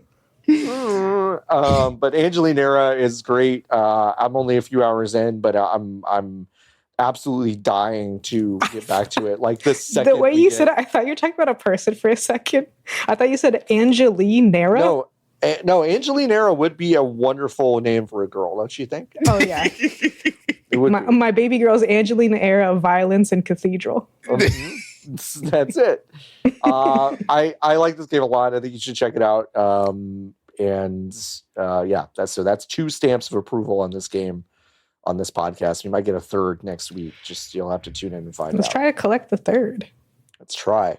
Anything else? Did y'all play anything? Do y'all care to talk about anything? No. I've only been doing holiday preparations this past week. I haven't played a freaking thing. Not enough to talk about, certainly.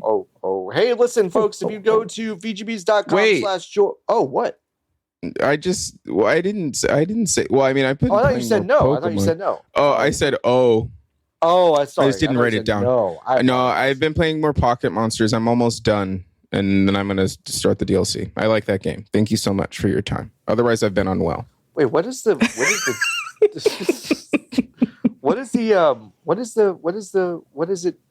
DLC? I haven't seen that. It's more. What does it do? Oh, cool. New area. I've always wanted them to do something. It's literally just more. More. I love more. Yeah. That's fun. Okay. Well, folks, if you go to vgbs.com/join, you can join the Hive. And if you join the Hive, you can go to discord.gg/vgbs, go to the Hive section and ask us any question you want. We have a few questions to answer on this one. Y'all asked a lot of questions. We're only going to answer a few of them. We just don't have the bandwidth, time, stamina, or imagination to answer that many. So we're going to start with Valerie B asking, which one of you defiles their coffee the most? I don't drink that stuff. I also don't drink coffee. Okay, so it's me. I defile it the most. I went to 7-Eleven this afternoon on the way home from work. I got work? Brother. Nope. I went to go pick up a wheelchair that had been repaired. That's so different. Yeah. But it's like a kind of work. It's kind of work. It felt like work to get there. I'll tell you that. Yeah. I had to crawl there. You should have driven. Yeah. I got a 7-Eleven. Across broken glass. I got. This was a light roast, and I put a half and half and 2 sugars in it. I also got a egg salad sandwich, egg salad sando, and I ate that. And then I got this tall boy of it's called Tropical Beer Hug, 10%. Alcohol by volume. It's okay. On the front, it only says 9.9. It only says 9.9. I probably do. I had a Dutch Brothers coffee yesterday. Those are disgusting, but I like them. They're basically just like it's just fucking syrup. It's disgusting. Yeah. I loved every second of it. The city of LA just got our first one, but I think it's on the west side because of course it is. Of course it is. So I definitely do just generally that's just what I do. Now next week we're going to question. It's like, why don't you freaks like coffee? Mm-hmm. I just don't need I don't need caffeine. Yeah, I don't like the taste. I like coffee in small amounts, like in tiramisu or something like that. Yeah, I don't like drinking coffee. Lovig asking, Bev check, what's your favorite cocktail? What cocktail will you never drink again? Miss me with mezcal, anything. Tequila. Wow. I'm warming up to tequila. It has to be hidden. At the Warframe mixer, there was a tequila drink that I didn't hate. I don't know what was in it. And then I'm like right now I'm in a whiskey soda mode. Okay. Because I don't know if you know, I'm 30 now. Yeah, I know. Once you hit 30, kind of need to change. Yeah, they need to change. They need to. And it's not me. It's just sorry. Do you think gin is a young person's drink? No. No, it's not. Clearly, you're the oldest person I know. You're like, I love a gimlet. I'm like, what? What are you? So that's true. But I'm 4 years old. I was just talking to someone else though. I think I'm over gin and tonics though. Yeah, because I just don't think I like tonic. I think I like gin. So the other day, one of the drinks that I had when I was having too many You're drinks, just tired of that sweet dirt because that's basically what gin I didn't like it, but I just had a gin soda. Okay. And I was like, yummy. So that was good. Thank you to Larian, by the way. Oh. Thanks, Larian. Thanks, Larian. Thank you. Appreciate that. Appreciate you. I'm a little bit of the opposite of Nikki. I will drink a mezcal drink anytime. I love that smoky shit. I love a tequila. Paloma is, I think, the all-time best cocktail in the world. The Mexicans know how to fucking do it. They're so good. I'm real basic. I love a margarita as well. I mean, I just love tequila so much. There is a bar in LA. I don't remember the name of it, and I'm really sad that I Hooters. don't. That's right. It's Hooters. Thanks, because I got a lot of wings. Happy to help with it. There's a bar in it's the West Side, and I had the best whiskey sour in my life in this bar, and now I can't remember the name of it. But they did the egg whites and everything. I thought that was really good. Those are my favorite cocktails. I'll probably never drink anything with Jaeger in it again. That's kind of an easy one, but a lot of people bought me some Jaeger bombs for my birthday one year. I'll never do that again. Limoncello. I'm probably will never cross these lips again. Sure. I got incredibly sick on it. So yeah, anyway. There's this whiskey that I think you might really like called let me just type whiskey into my phone. Yeah, it's called Fireball. Oh my God. At the end of this show, please, please, please. It's not for the podcast. This is a delightful thing. People love it when you do this. Love when you have to you have to remind me about Fireball at the end of the show. Please. Okay, I will remind you at the end of the show. Please. I have a bottle of Fireball in my cabinet right now. Whatever. I'll tell you later. Or I'll find it later. It's a Japanese whiskey. It comes in a square bottle. It is not Suntory. But it is smoky like mezcal. Okay. I was very confused. Not for me, but perhaps for you. Okay. That's good to know. Thanks for telling For me, para Yes. me, don't have a sophisticated palate whatsoever. Love that. I don't care what the alcohol is, really. If I didn't know, I usually can't tell. Because I just don't give a shit. So I'll answer what I don't like first, which is if you have 2 or less ingredients, just get the fuck out of here. This is such fucking cool. I don't want to be able to taste that much alcohol. Thank you so much. So when you go into a bar and they say, well drinks or whatever, you might as well be talking about drinks from a well, which is not what Lotus. Would you like a rum and Coke? Having. You can give me the can of Coke and never speak to me again. Thank you so much. I love Coca-Cola. But yeah, I'm like the person who will always, they have like the cocktail menu and it's like the fruity girly drinks. I'll just order one of those. I'll say this will be my favorite because it's the safest. I know I can order this anywhere and it'll be fine, which is a Moscow Mule. And it, reverse upsets your stomach. Good. Yeah, because I don't drink very much. I only drink if I'm flying or like actively eating on vacation. So it's nice to be like, well, this has ginger beer in it, so no matter what happens, I'll be fine. Oh, and then I like lemon drops. I think they're good. It's fun. I love a lemon drop.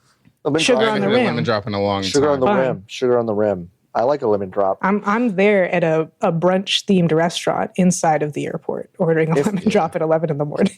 If it's late at night and I am not driving, I will have an espresso martini and get. So I've never met one I liked so far. You know what's fucked up? People say chocolate martini and then it's white chocolate. Oh, I don't like white chocolate very much. I don't like coffee, and I don't really like martinis. But I will drink an espresso martini. Okay. If someone tells me that it's good, if someone tells me that it's good, and I'll drink it. Like it's very strange. But yeah, espresso martinis, they're good. When they're good, they're good. When they're good, they're good. Yeah. When they're good, they're good. No, those are good questions. Valerie B also asking, Bev check. How's Bev doing? Thanks for asking. Bev's good. Good. I saw her last night for her for her neighborhood Christmas party, and she's doing good. I think she's happy that we'll be in town for Christmas and things like that. So yeah, she's doing good. She made a punch last night. It was rum, apple cider, cranberry, some like warming spices and some other stuff. And I had a glass and a half of that and did feel pretty good pretty quickly. That's great. So hell yeah, that was nice. It was good. So Bev's doing good.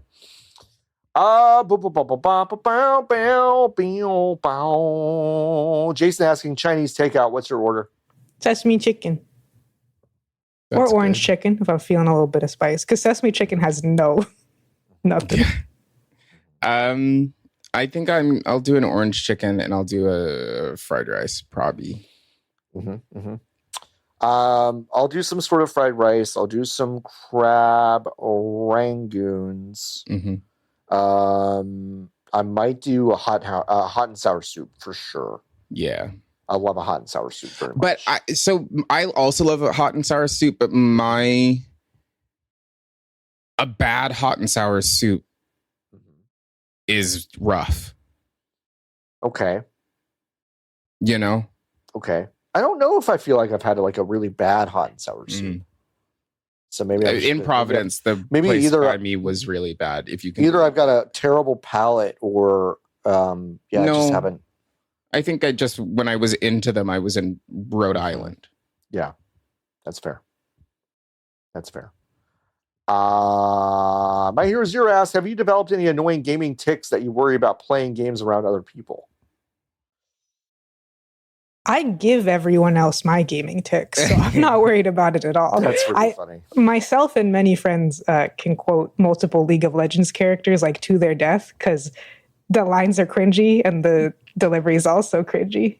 Mm-hmm. Look up, see the buzzards circling, and then you're dead, baby. That's probably my most annoying trait, but I'm never gonna stop. That's really good. That's really funny. I think I have, this is a, I think it's just like a games press phenomenon, but I fucking hate it when the dev is sitting next to you watching you play the game. Watch you? Yeah, it's perverted. I mean, it really is. It does feel perverted. Because it makes me do, like, the tick is that I behave in ways that I normally do not when I am playing video games. Right. Mm-hmm. And so I'm aware that I'm doing it, but I can't stop myself, and it falls apart. I don't know if that is considered a tick or if we're counting that, but like that is a thing that I notice that I'm like, oh boy, every single time the dev sits next to me while I'm playing their game, it's the first time I've ever played a video game before. Yeah. I just lock in and get quiet, so I'm boring. Like, that's why I, honest to God, don't play a lot of games on stream, because I feel like I'm like decent at multitasking, and I feel like I can be a pretty engaging person, but if I'm playing a game, I'm just like, grrr. And I feel like actually giving some sort of commentary on what I'm doing is like the stupidest thing in the world. So I'm really bad at that. So it's not really a tick. It's just like a habit I've noticed that I get into. Lobik asking if you could have anyone on VGB's content as a guest, who would it be? Anybody? That's the question. Says anyone on VGB's content. Anyone. We got to get someone who has money, who is going to give us some if we ask. Okay, right. Okay. That's good. This is a good direction for this question. Oprah. That's good. Oprah would be interesting. It's a good get. The thing is, there has to be some familiarity with games. You know what? This is going to sound insane, perhaps, but he wouldn't be bad. Post Malone could be fun. Post Malone, he genuinely likes games a lot. He's a huge MTG pervert. Him buying that damn Black Lotus was not performative somehow, which is crazy. Which is crazy. I'm gonna say something really insane. I don't think it's that out of the realm that Post Malone could be on the show. Okay, no, he's been on some MTG shows. He lives on my back. He lives in my backyard. I mean, he's very close to where I live. Chained up. I keep him back there. And I said, "You will get into country. You will get into country. That's what I want." You made Rockstar. Now pivot. Yeah, you should ask. What's he gonna do? Say no? What's he gonna do? Say no? I totally agree. A couple more. Funk asking, how much do you think the French regret wearing the uniform at the Jeffies? If you didn't see it, a lot of the people who made Clair Obscur wore the berets and the stripy shirt, and they just looked very French the whole time.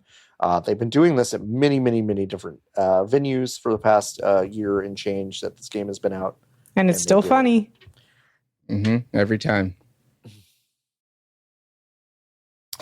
I don't think they regretted My Hero Zero, because I don't think they've quite got that. They don't have that bone. They don't have that bone. Yeah. I think some of the employees being forced to wear the costumes maybe regret being seen publicly. Yeah. Mm-hmm.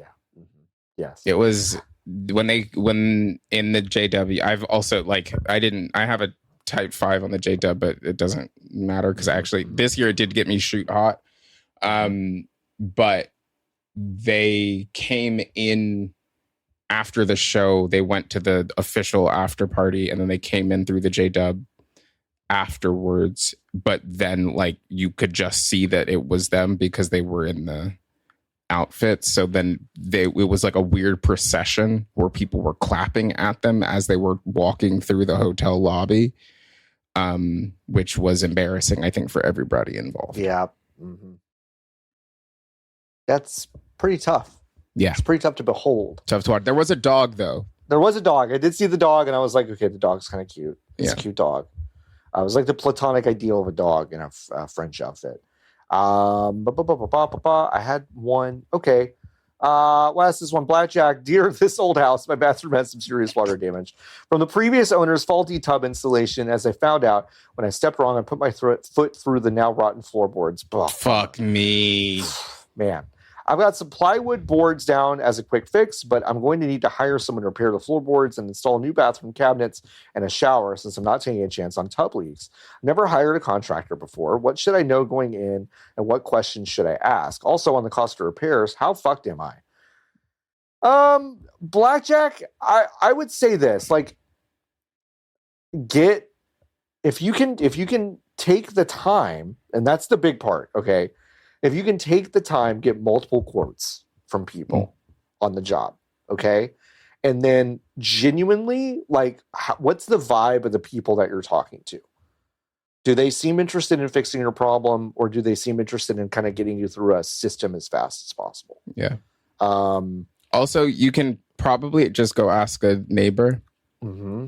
Yeah. Yes. Well, I mean, yeah. Who do they use in your? Yeah, but like, who do they use? I think that would be a great start to find a person to be like, hey, here's a thing that's happening at my house. Do you know, or do you know anybody who does know? This does two things for you. One, you get to have a conversation with the people who live next to you. Yep. Two, why would they lie to you? Right. Yep. Like they have no incentive to lie to you about whether or not they think they're good. So that's good. Keep it. Yeah. RE cost. Sorry, bud. I don't know. Yeah, I don't know. That's tough. About that. That's tough. I think there's a good chance you might get in touch with someone that is going to give you a good deal on something in order to kind of win your business in the future. That sometimes happens. But for the most part, those kind of repairs are quite expensive. So the plight of being a homeowner, Blackjack, it is hard, genuinely. Seems like a scam, except for the part where it accrues money forever and you don't have to do anything. Yes. Mm-hmm. Yes. Yes. Yes. Think about how sexy your new shower is going to be, though. Think about how sexy your new Please, shower Christ, make sure you get a good shower head. Like you have the opportunity now. They're going to have to rip all the shit out anyway. Mm-hmm. Get like a nice shower system. Like the difference between a bad shower and a good shower is night and day. Everyone who encounters you will be so grateful if your shower doesn't suck ass. Mm-hmm. Mm-hmm. Mm-hmm. That is true. A good shower is really lovely. It's lovely. It's great. I have two more questions. Okay. And they're both Christmas themed. Blackjack Attack, is there a Christmas song that you actually really like and don't get tired of? That one Kelly Clarkson song I like a lot. Whatever it's called. Do they know it's Kelly Clarkson now? That one is good, so it's a different song. So, right, here's the imperative that is so important. Mariah Carey has multiple Christmas albums. You're only ever hearing one song. Kelly Clarkson has multiple Christmas albums. They play those whole fucking albums mixed in with other songs, so you kind of never get tired of hearing it. And also, she's one of the greatest singers, one of the best American singers ever. So, Kelly Clarkson, whatever that song is called. Underneath the Christmas Tree? Something like that. Something like that.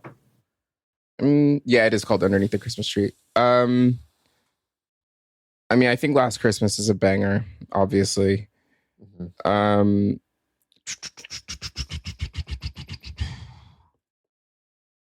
White Christmas. That song goes crazy. Oh, yeah.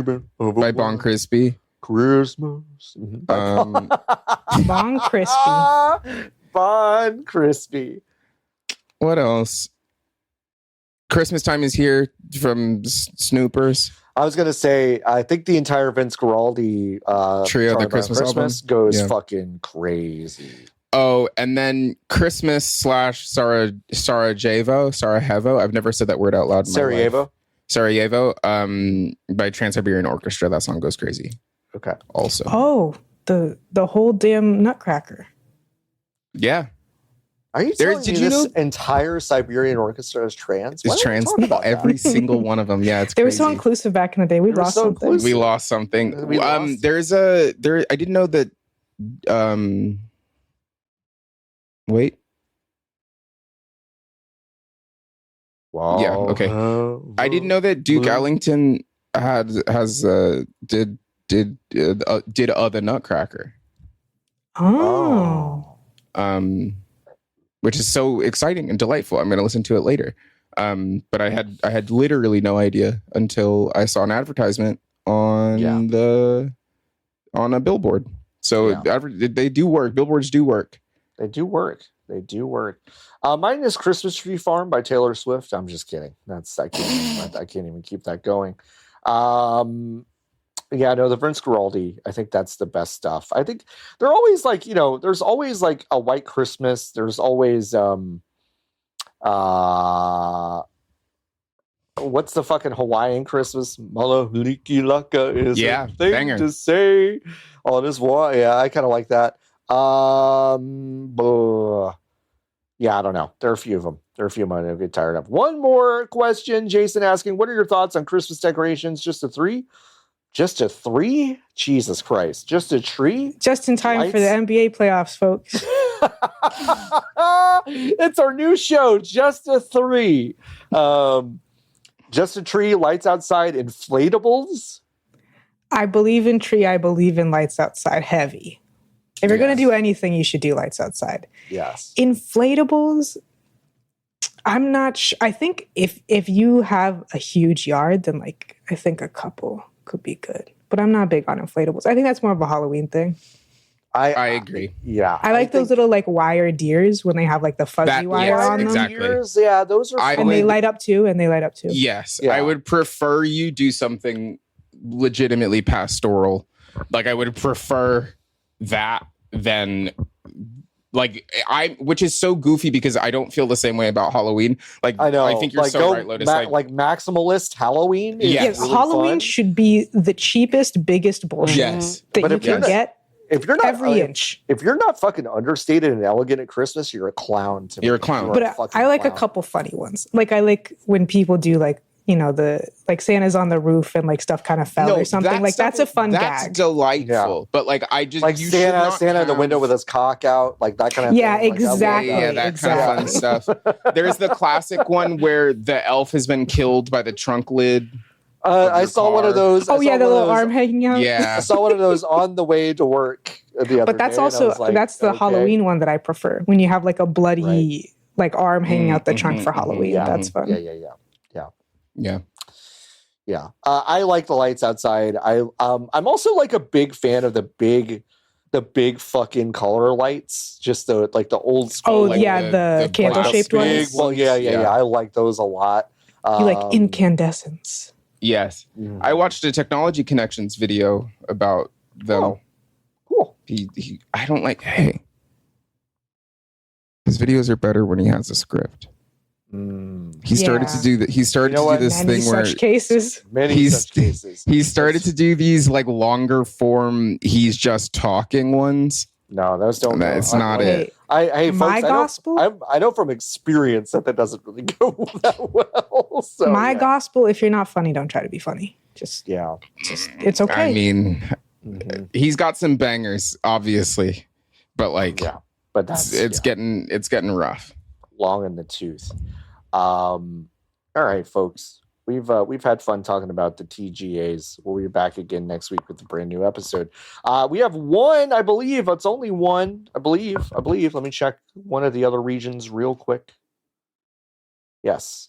One Canadian podcast reviewer has given us a review. Wow. 2 days ago, this is D9000 who says, this podcast eats 5 stars.